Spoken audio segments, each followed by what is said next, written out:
Hello everyone, welcome back to my channel. CG pre BEd and pre DElEd के लिए आप लोगों का न्यू इंस्ट्रक्शंस आया है कि इसको काउंसलिंग में शामिल किया जाएगा और किसको काउंसलिंग से बाहर कर दिया गया है। कि अगर आपको काउंसलिंग से बाहर कर दिया गया है तो आप लोगों को क्या करना है, आज की वीडियो में मैं आपको डिटेल से बताने वाली हूँ। सो वीडियो को अंत तक जरूर देखिएगा। अब ये देखिए, आप लोगों का ये आज के डेट पे ये नोटिफिकेशन जारी किया गया है। इसमें आप लोगों का बताया गया है, देखिए सबसे पहले नंबर पे आप लोगों का लिखा हुआ है काउंसलिंग में आवेदन के पश्चात पहले आवेदन का प्रिंट लेवे। मतलब आप लोगों को काउंसलिंग कराना है, इसके बाद उसे प्रिंट आउट करा लेना है।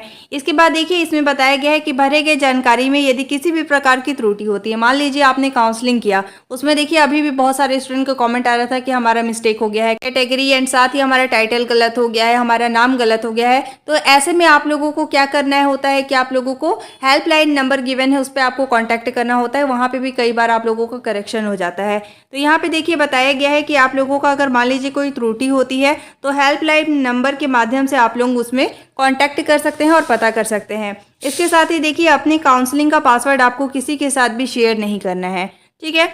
इसके साथ देखिए सेकंड नंबर पे आप लोगों का बताया गया है कि प्रत्येक चरण में अभ्यर्थी को 2 बार ही आवंटन दिया जाएगा। मीन्स 2 बार ही आप लोगों को कॉलेज अलॉट होगा। अगर मान लीजिए आप लोगों को फर्स्ट मेरिट में कॉलेज अलॉट किया गया था, इसके बाद आपने कॉलेज को रिजेक्ट किया था, इसके बाद आप लोगों को सेकंड मेरिट लिस्ट में भी कॉलेज अलॉट किया जाएगा। लेकिन ये आप लोगों के लिए कंपलसरी रहेगा कि सेकंड मेरिट में आपको जाकर वहाँ पे एडमिशन लेना है।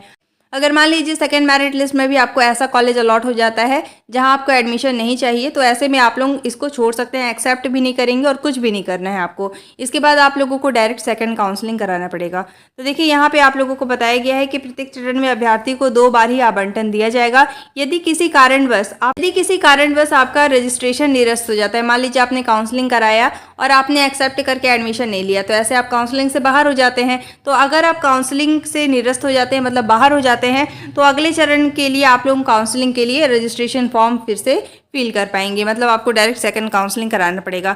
इसके साथ ही देखिए यहाँ पे बताया गया है यदि आपका आवंटन होता है, मीन्स आपको अगर कॉलेज अलॉट किया जाता है, तो एडमिशन दिवस के समय में आप अपने लॉगिन में जाकर व्यू अलॉटमेंट लेटर वाले ऑप्शन में आपको चेक करना होता है कि कौन सा कॉलेज आपको अलॉट हुआ है। साथ ही देखिए आप लोगों को कॉलेज एक्सेप्ट और रिजेक्ट करना होगा। अगर आप कॉलेज को एक्सेप्ट करते हैं, कॉलेज को एक्सेप्ट या फिर रिजेक्ट करना होगा। अगर देखिए आप एक्सेप्ट करते हैं जब आप आवंटित संस्था में प्रवेश लेना चाहते हैं, अगर मान लीजिए आपको किसी कॉलेज में एडमिशन चाहिए तो ही आपको कॉलेज को एक्सेप्ट करना होता है। पहले भी आपको वीडियो के थ्रू सब कुछ क्लियर किया हुआ था कि आपको एडमिशन चाहिए तो ही आपको एक्सेप्ट करना है, अगर एडमिशन नहीं चाहिए तो आपको कॉलेज को रिजेक्ट करना होता है।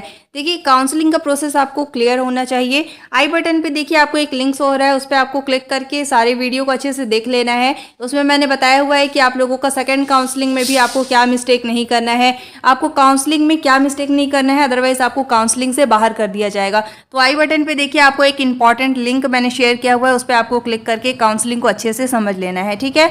वही यहाँ पे देखिए बताया गया है कि अगर आपको कॉलेज में एडमिशन चाहिए तो आपको एक्सेप्ट करना है। अगर मान लीजिए आवंटित संस्था, मतलब जिस कॉलेज को आपको अलॉट किया गया है, उस कॉलेज में अगर आपको एडमिशन नहीं लेना है तो आपको रिजेक्ट कर देना है, ठीक है।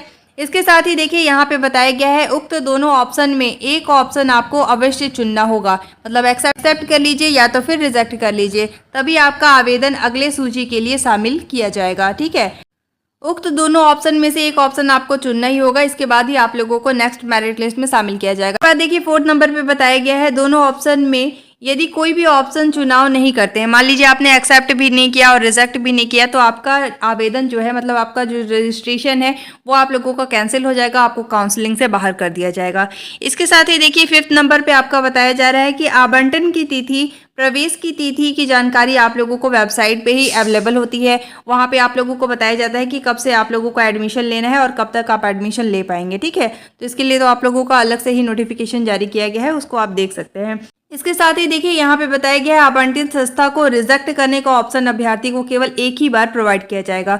मतलब आप कॉलेज को केवल एक ही बार रिजेक्ट कर सकते हैं। जैसे देखिए मान लीजिए आप लोगों को फर्स्ट मेरिट लिस्ट में कॉलेज अलॉट हुआ, आपने कॉलेज को रिजेक्ट कर दिया, इसके बाद आपको सेकंड मेरिट लिस्ट में भी कॉलेज अलॉट हुआ, वहाँ पे ओनली आपको एक्सेप्ट करने का ऑप्शन ही प्रोवाइड किया जाएगा, रिजेक्ट करने का ऑप्शन प्रोवाइड नहीं किया जाएगा।